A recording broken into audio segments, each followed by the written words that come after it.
রাতের জঙ্গলে অদ্ভুত নীরবতা। পাতার ফাঁকে হালকা বাতাসে শুধু শব্দ করছে। এই জঙ্গলের মাঝেই আছে একটা পুরনো গাছ।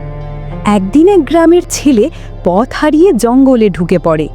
সে বুঝতেই পারে না সামনে কি অপেক্ষা করছে। লোকজন বলে সন্ধ্যের পর কেউ এর কাছে যায় না।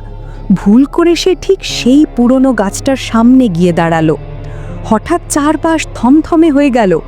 সব শব্দ যেন এক মুহূর্তে হারিয়ে গেল। তারপর গাছটা ধীরে ধীরে নড়তে শুরু করলো। গাছের গায়ে ফাটল ধরছে। গাছের ভেতর থেকে উদয় হলো একটা ভয়ঙ্কর মুখ। গাছটা গম্ভীর কণ্ঠে বলল, তুই কেন এসেছিস? ভয়ে কাঁপতে কাঁপতে ছেলেটা পিছিয়ে গেল, কিন্তু ডালগুলো তার দিকে এগিয়ে আসছে।